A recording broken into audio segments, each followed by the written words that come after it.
Top کر لے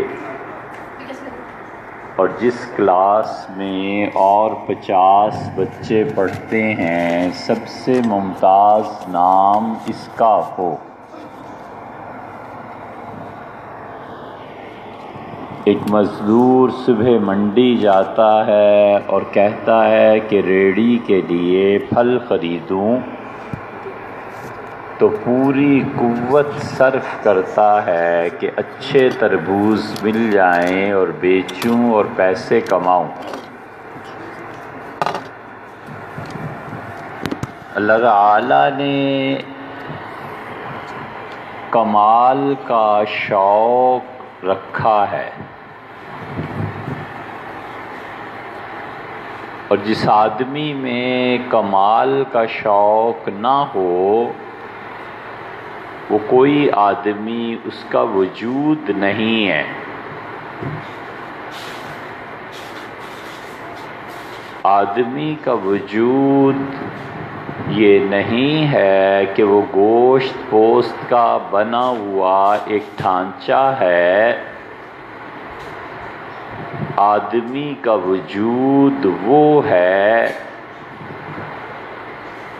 جو اپنے نظریات اور خیالات سے اپنے خاندان، اپنے شہر، اپنے علاقے، اپنے اقران اور اپنی نسل میں اپنی سطح پہ ممتاز اور مقام بلند حاصل کرتا ہے۔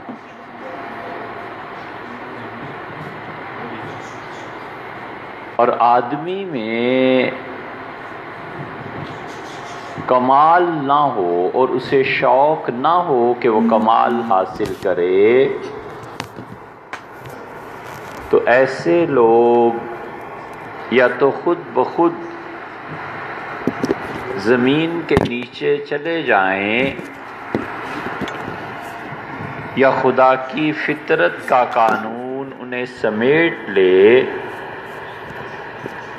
اور یہ ردی اور بیکار لاشیں دوسری اقوام کی تہذیب کی نظر ہو جائیں۔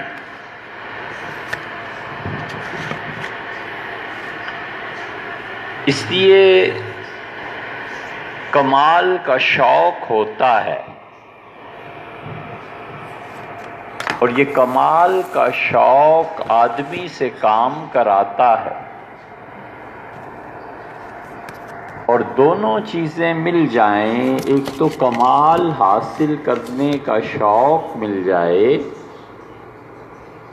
اور ایک وہ اس کے لیے یکسو ہو جائے، تو دنیا کی کوئی طاقت اسے کمال حاصل کرنے سے نہیں روک سکتی۔ دھن سوار ہو جائے کہ اس نے ایک اچھا ٹیبل بنانا ہے اور کارپینٹر اس ٹیبل کے لیے اپنی ساری صلاحیتیں لگا دے اور اٹھتے بیٹھتے چلتے پھرتے وہ دماغ پر مسلط ہو جائے ٹیبل، تو اس سے بہتر میز پھر شاید شہر میں کوئی نہ بنا سکے، اور جو بنائے وہ بھی اسی کیفیت سے گزرے۔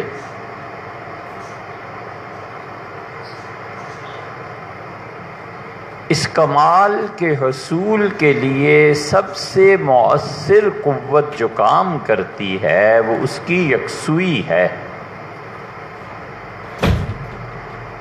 نماز پڑھ رہا ہے تو اسے میڈیکل یاد آ رہا ہے، پھر وہ سوچتا ہے کہ ٹیبلٹ کون سی دینی ہے، آج کل مارکیٹ میں کون سی دوا اچھی آئی ہوئی ہے، پھر وہ اپنے آپ سے کہتا ہے کہ خدا کے حضور میں کھڑے ہو، کوئی شرم کرو، یہ کیا مصیبت ہے، اور پھر اللہ کی طرف، اور پھر خیال آتا ہے اپنے پیشنٹ کا۔ پڑھتا ہے تو اسی لیے، ویب سائٹس کھولی ہوئی ہیں تو اسی کی کتابیں دیکھتا ہے تو یہی، فون کرتا ہے تو یہی۔ اس ڈاکٹر کے باکمال ہونے میں پھر کیا کسر باقی ہے؟ کچھ بھی نہیں۔ اس لیے کہ اس کی یکسوئی کا منظر میڈیکل ہے۔ وہ جس آنکھ سے دیکھ رہا ہے اس کے لیے کوئی منظر، کوئی چیز دیکھنے کی نہیں ہے، بس اپنے پیشنٹس ہیں اور دوا ہے اور میڈیکل ہے۔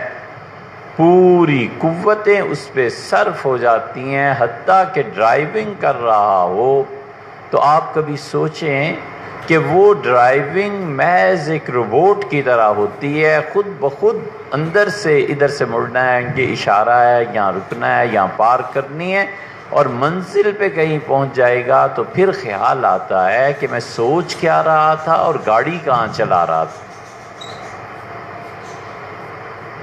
یہ اس آدمی کی یکسوئی ہے، اور یہ یکسوئی اندر ایک آنکھ ہے ہر آدمی کے جو اللہ نے رکھی ہے، اس آنکھ کا منظر ہے۔ اللہ تعالیٰ نے دو آنکھیں تو چہرے پہ رکھی ہیں،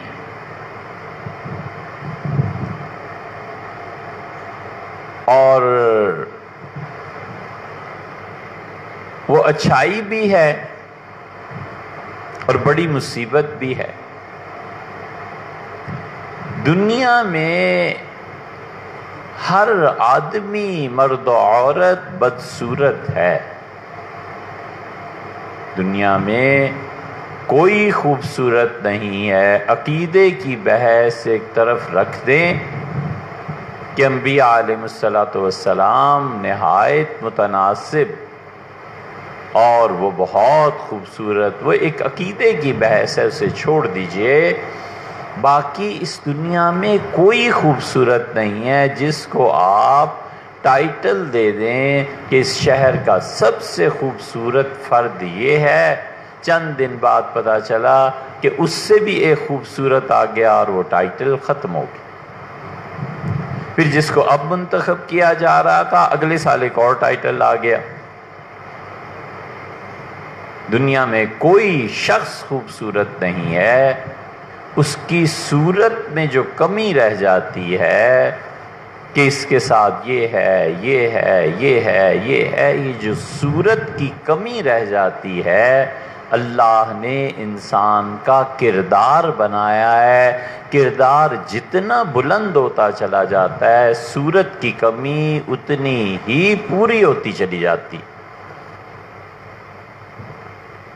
کردار کی بلندی اور اخلاقیات کا عروج، انسان کے رنگ، اس کے نقش و نگار، اس کی قد، بت، ہائٹ، جو بھی آپ حسن کا پیمانہ مقرر کریں، اس میں ذرہ برابر وہ نہ پایا جائے، لیکن اس کی کردار اس کے ان تمام معائب کو چھپا لیتا ہے اور اس کے حسن کی کمی کو ہر طرح سے پورا کر دیتا ہے۔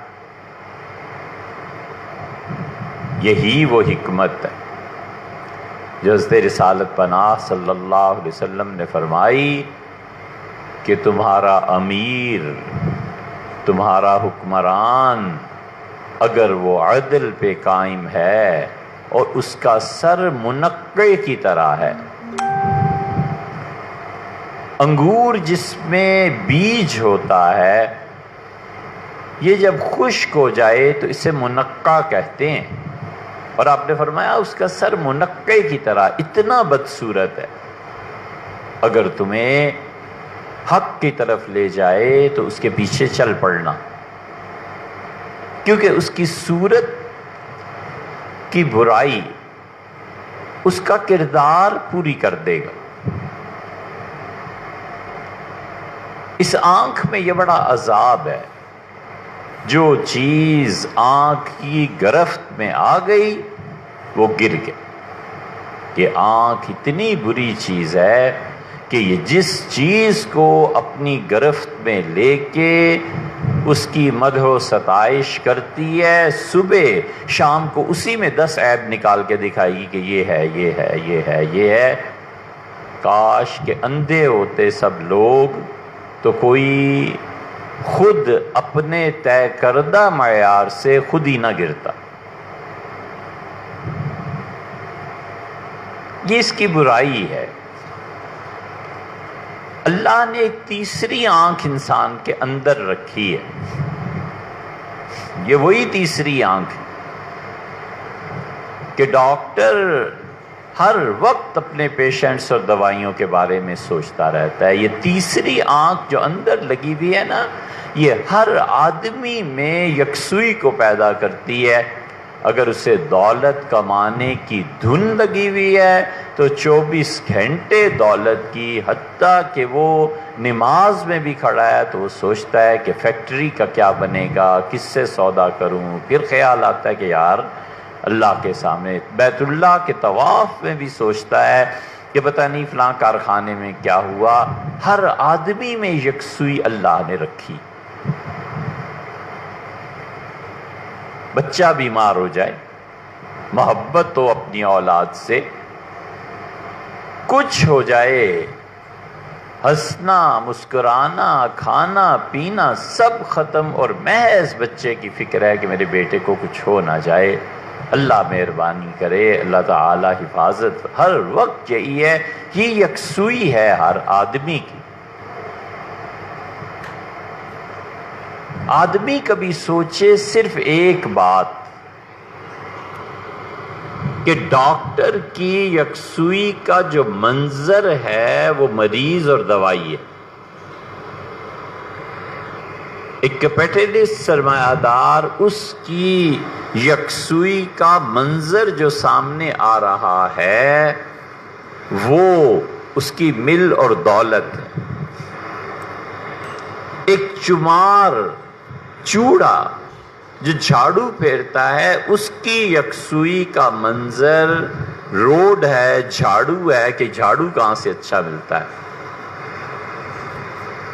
اگر قیامت میں خدا نے پوچھ لیا کہ میاں ہم میں کیا کمی تھی کہ تمہاری اس یکسوئی کا منظر میں نہ ہوا، ساری زندگی کبھی تم نے میرے متعلق بھی سوچا تھا؟ کبھی میرے متعلق بھی یکسوئی اختیار کی تھی؟ کبھی مجھے بھی دیکھنے کی کوشش کی تھی؟ خدا اگر قیامت میں پوچھے کہ تمہاری یکسوئی بیوی کے لیے رہی، جوانی میں اولاد کے لیے رہی، پیسہ کمانے کے لیے رہی، مریضوں کے لیے رہی، یہ سب چیزیں بجا اپنی جگہ پہ، کبھی زندگی میں 10 منٹ بھی تم نے مجھے دیے تھے، میں تمہاری یکسوئی کا منظر بنا تھا؟ کیا خیال ہے اللہ کو کیا جواب دینا؟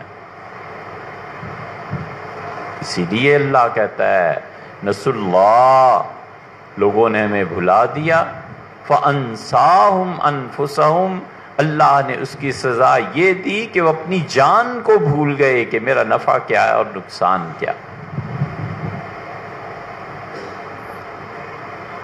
فرد اپنی جان کو بھولتا ہے، اور افراد کا مجموعہ، قوم اپنی جان کو بھولتی ہے، اور قومیں جب اپنی جانوں کو بھولتی ہیں تو پھر جلد یا بدیر ان کے نقشے بدل جاتے ہیں اور وہ کسی قابل نہیں رہتے، صدیوں کی ذلت میں مبتلا ہوتے ہیں۔ اور جرم یہ تھا کہ اللہ ان کی آنکھ اور یکسوئی کا منظر نہیں رہا۔ اور اللہ جب کسی شخص کو بھلاتا ہے نا، اگر یاد رہے تو آج اس پہ غور کیجئے گا، اگر یاد رہے کہ اللہ آدمی پر کیا عذاب مسلط کرتا ہے کہ وہ اپنی جان کو بھول جائے۔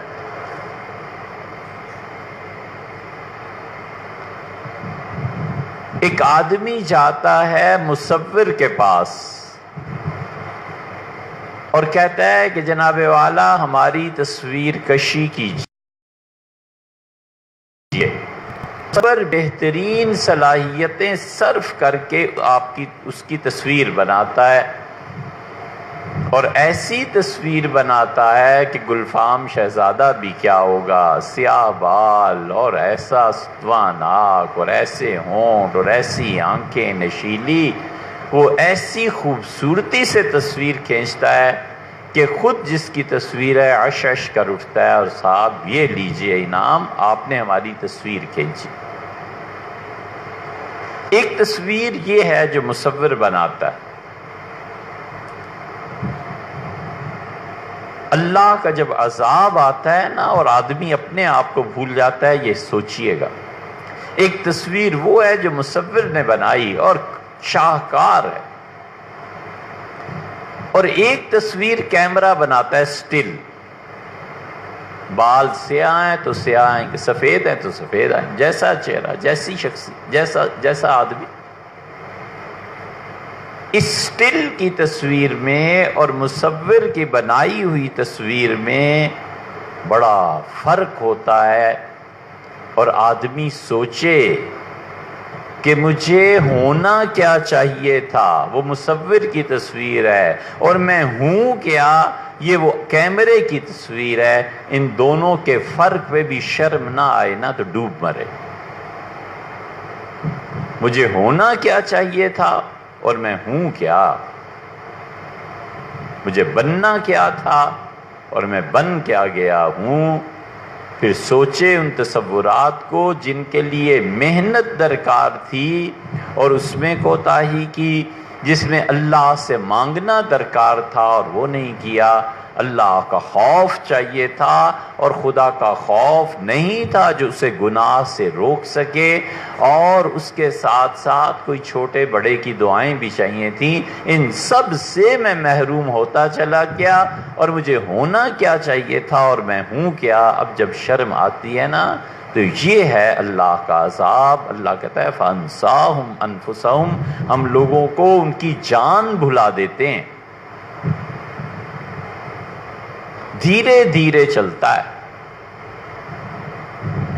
اور اس کی رات کٹنے میں نہیں آتی، اور تیز بھی چلتا ہے تو صبح اس کے پاس نہیں ہوتی، اس لیے کہ وہ کوالیفائی ہی نہیں کر رہا ان چیزوں کو جو اللہ نے انسان کے لیے رکھی ہیں کہ وہ کرے اور انسان بنے،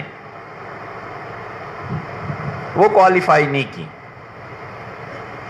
اور مڑ کے دیکھا تو وہ سٹل کی تصویر تھی، اور دماغ اس میں وہ مصور کی تصویر ہے کہ میں ایسا اور ایسا اور ایسا۔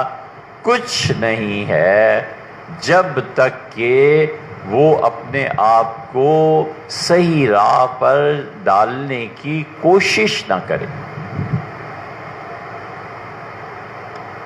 اور اس کی یکسوئی کا منظر اللہ نہ ہو۔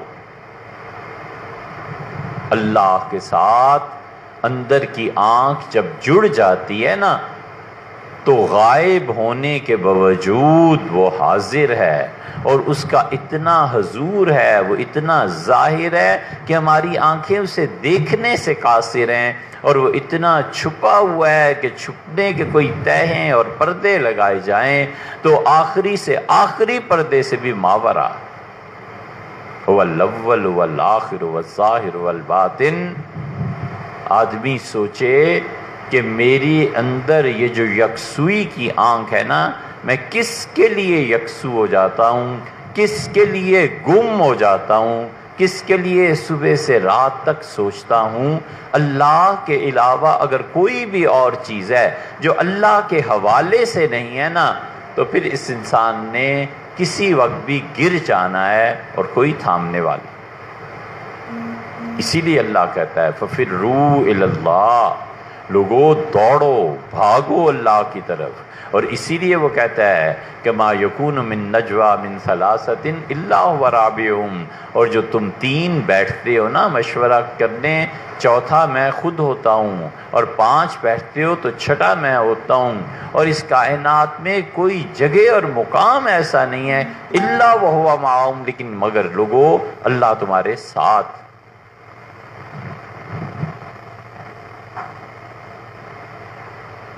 لوگ اللہ کے تصور کی عبادت کرتے ہیں، اللہ کی عبادت نہیں کرتے۔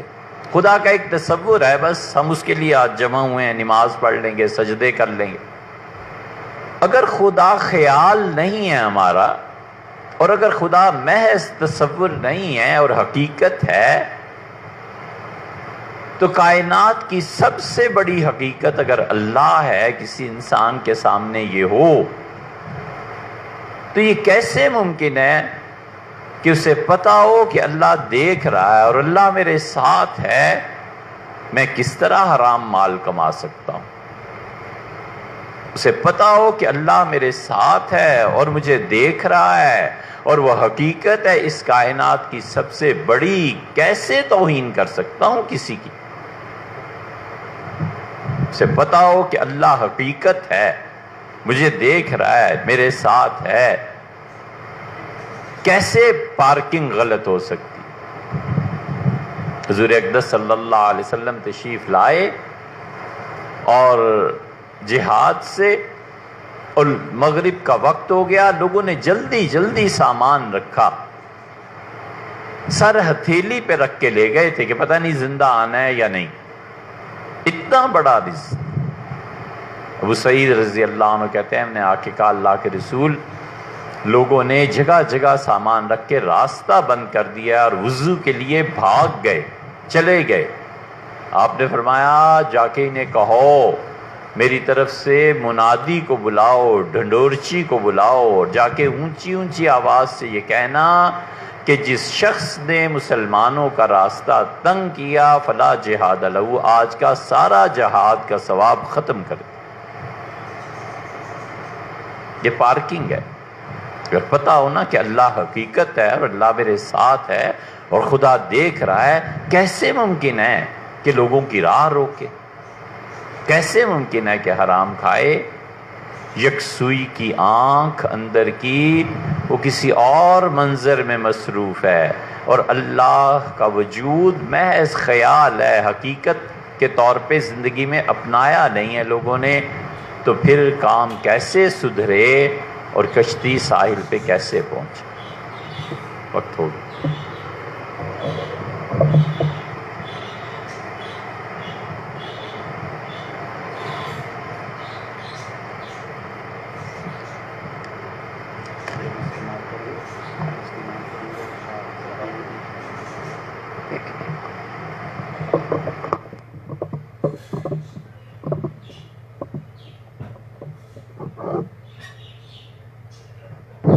صفحے بنائیں،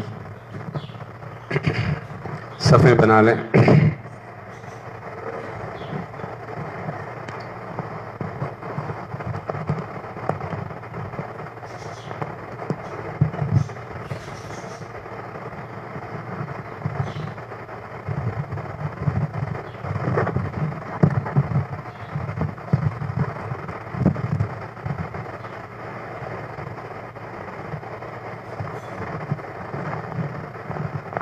عید کی نماز میں جیسا کہ آپ کو یاد ہوگا 6 تکبیرات ہوتی ہیں زائد۔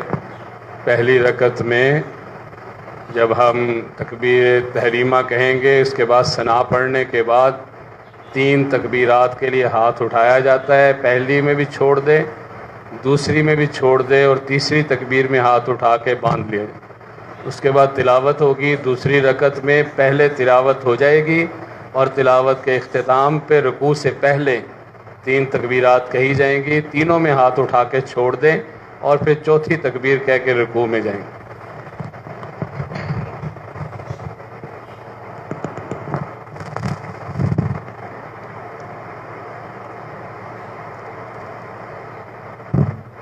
اللہ اکبر،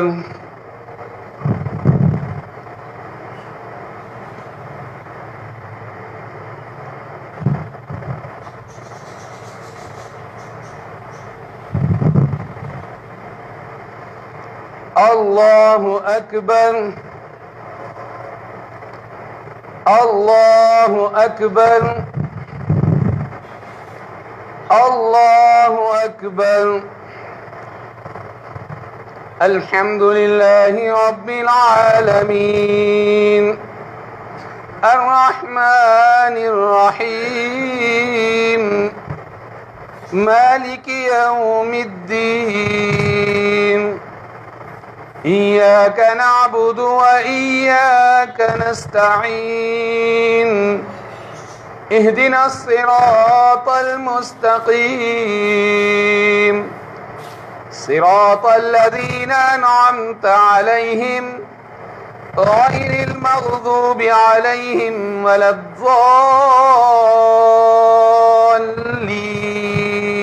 الضالين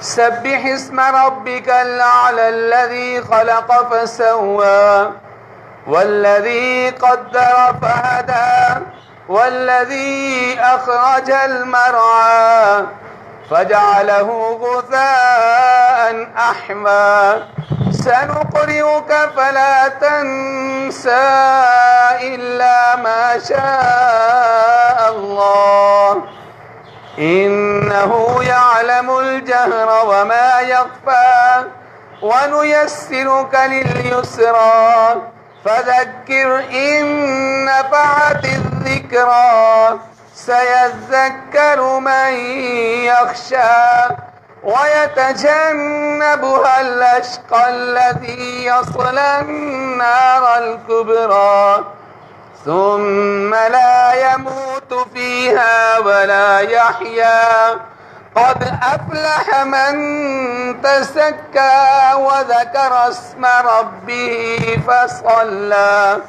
بل تؤثرون الحياة الدنيا والآخرة خير وأبقى إن هذا لفي الصحف الأولى صحف إبراهيم وموسى. الله أكبر.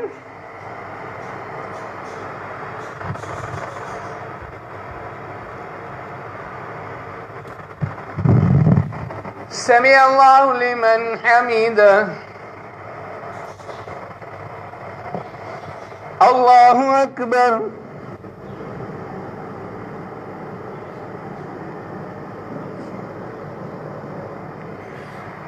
الله أكبر.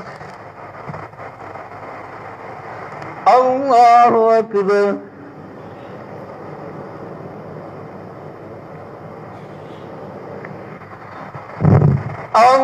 الله أكبر. الحمد لله رب العالمين الرحمن الرحيم مالك يوم الدين إياك نعبد وإياك نستعين اهدنا الصراط المستقيم صراط الذين أنعمت عليهم غير المغضوب عليهم ولا الضالين. هل أتاك حديث الغاشية وجوه يومئذ خاشعة عاملة ناصبة تصلى نارا حامية تسقى من عين آنية ليس لهم طعام إلا من ضريع لا يسمن ولا يغني من جوع وجوه يومئذ ناعمة لسعيها راضية في جنة عالية لا تسمع فيها لاغية فيها عين جارية فيها سرر مرفوعة وأكواب موضوعة ونمارق مصفوفة وزرابي مبثوثة أفلا ينظرون إلى الإبل كيف خلقت وإلى السماء كيف رفعت وإلى الجبال كيف نصبت وإلى الأرض كيف سطحت فذكر إنما وأنت مذكر لست عليهم بمسيطر إلا من تولى وكفر فيعذبه الله العذاب الأكبر إن إلينا إيابهم ثم إن علينا حسابهم. الله أكبر الله أكبر الله أكبر الله أكبر.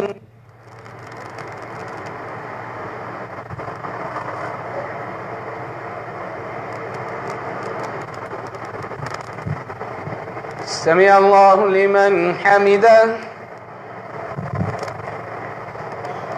الله أكبر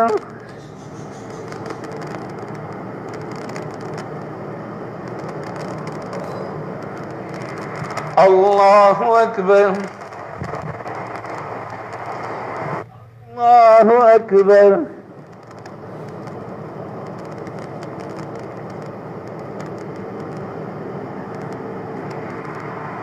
الله أكبر.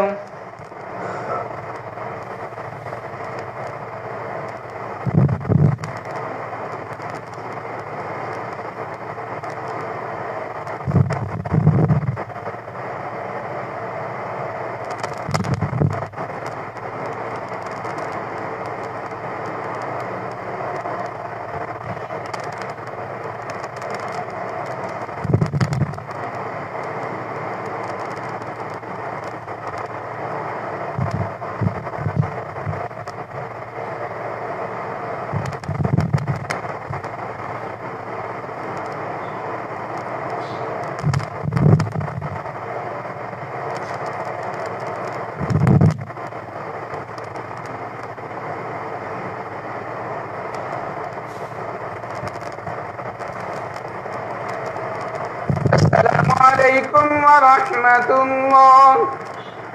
السلام عليكم ورحمة الله.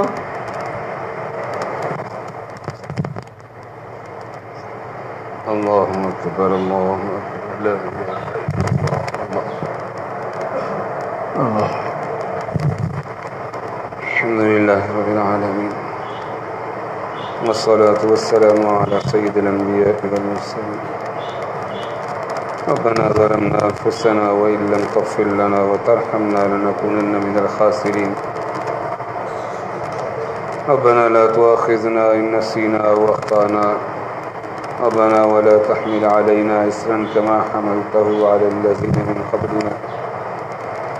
ربنا ولا تحملنا ما لا طاقة لنا به واعف عنا واغفر لنا وارحمنا أنت مولانا فانصرنا على القوم الكافرين. اللہ ہمارے گناہوں کو معاف فرما دے.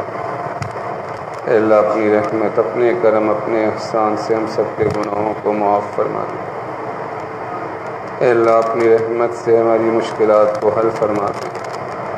اللہ رمضان المبارک میں جو ٹوٹی پھوٹی عبادات ہوئی اللہ قبول فرما لے. اللہ اپنی رحمت سے اپنے کرم سے اے اللہ ہمارے سارے مسائل کو حل فرما دے. اے اللہ ہمارے ایمان کی حفاظت فرما. اے اللہ ہماری اولادوں کے ایمان کی حفاظت فرما. اے اللہ ہماری نسلوں کے ایمان کی حفاظت فرما. اے اللہ اپنی رحمت سے اپنے کرم سے اپنے احسان سے اے اللہ ہمارے ملک کی حفاظت فرما. اے اللہ جو لوگ بھی اسے نقصان پہنچانا چاہ رہے ہیں اے اللہ اندرونی دشمن ہوں یا بیرونی اے اللہ ان سب سے حفاظت فرما. اے اللہ ان کے شر سے بنا دے. اے اللہ اپنی مہربانی کا معاملہ فرما. اے اللہ سختی کا معاملہ نہ فرما. اے اللہ درگزر کا معاملہ فرما دے. اے اللہ اپنی آیات کا معاملہ فرما دے. ربنا تقبل منا انك انت السميع العليم وتب علينا انك انت التواب الرحيم. صلی اللہ تعالی علی خیر خلقہ محمد وآلہ واصحابہ اجمعین.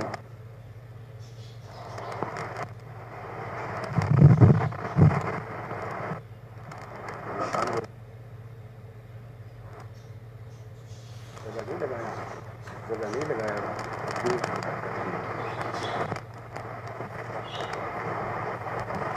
دفعہ سمجھائی بات تو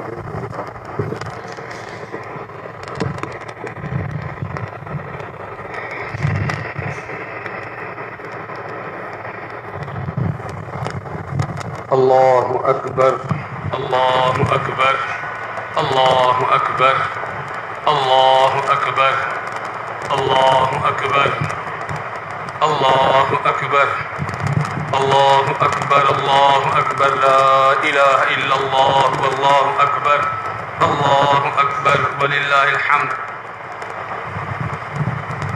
الحمد للہ المنعم المحسن الدیان ذی الفضل والجود والإحسان ذی الكرم والمغفرة والامتنان اللہ اکبر لا الہ الا اللہ واللہ اکبر اللہ اکبر وللہ الحمد ونشهد أن لا إله إلا الله وحده لا شريك له ونشهد أن سيدنا ومولانا محمدا عبده ورسوله الذي أرسل حين شاع الكفر في البلدان صلى الله عليه وعلى آله وأصحابه ما لمع القمران وتعاقب الملوان الله أكبر لا إله إلا الله والله أكبر ولله الحمد أما بعد فاعلموا أن يومكم هذا يوم عيد لله عليكم فيه عواعد الإحسان ورجاء نيل الدرجات والعفو والغفران الله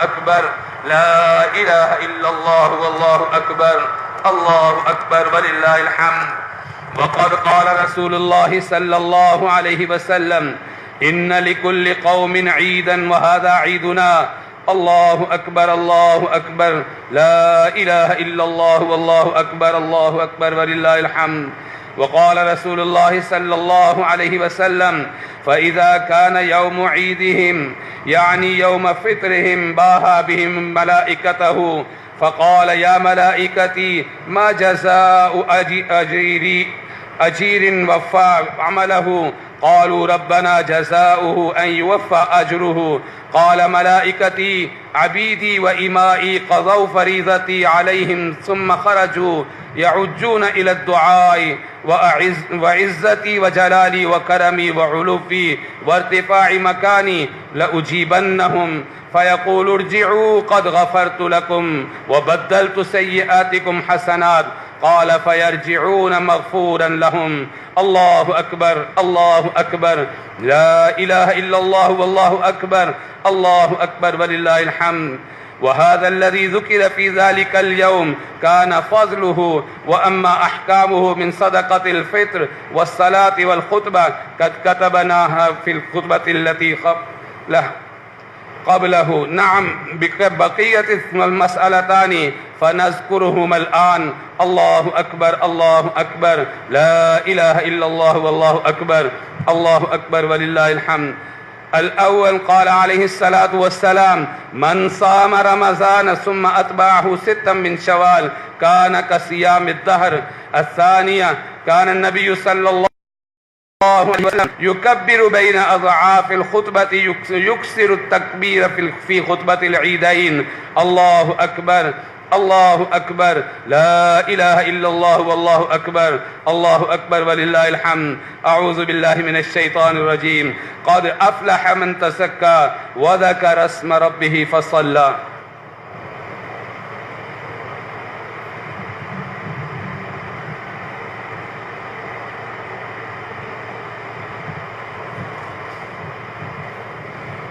الله أكبر الله أكبر الله أكبر الله أكبر الله أكبر الله أكبر الله أكبر الله أكبر لا إله إلا الله والله أكبر ولله الحمد الحمد لله استعينه وأستغفره وأعوذ بالله من شرور أنفسنا من يهده الله فلا مضل له ومن يضلل فلا هادي له وأشهد أن لا إله إلا الله وحده لا شريك له وأشهد أن محمدا عبده ورسوله أرسله بالحق بشيرا ونذيرا بين يدي الساعة من يطع الله ورسوله فقد رشد ومن يعصهما فإنه لا يضر إلا نفسه ولا يضر الله شيئا. الله أكبر الله أكبر لا إله إلا الله والله أكبر الله أكبر ولله الحمد. أعوذ بالله من الشيطان الرجيم. إن الله وملائكته يصلون على النبي يا أيها الذين آمنوا صلوا عليه وسلموا تسليما. اللهم صل على محمد عبدك ورسولك وصل على المؤمنين والمؤمنات والمسلمين والمسلمات وبارك على محمد وأزواجه وذريته. الله أكبر الله أكبر لا إله إلا الله والله أكبر الله أكبر ولله الحمد. قال النبي صلى الله عليه وسلم أرحم أمتي بأمتي أبو بكر وأشدهم في أمر الله عمر وأصدقهم حياء عثمان وأقضاهم علي وفاطمة سيد نساء أهل الجنة والحسن والحسين سيدا شباب أهل الجنة وحمزة أسد الله وأسد رسوله رضوان الله تعالى عليهم أجمعين. اللهم اغفر للعباس وولده مغفرة ظاهرة وباطنة لا تغادر ذنبا. الله في أصحابي لا تتخذون غرضا من بعدي فمن أحبهم فبحبي أحبهم ومن أبغضهم فببغضي أبغضهم وخير أمتي قرني ثم الذين يلونهم ثم الذين يلونهم. تعادلوا عباد الله رحمكم الله. إن الله يأمر بالعدل والإحسان وإيتاء ذي القربى وينهى عن الفحشاء والمنكر والبغي يعظكم لعلكم تذكرون. اذكروا الله يذكركم والله يعلم ما تصنعون.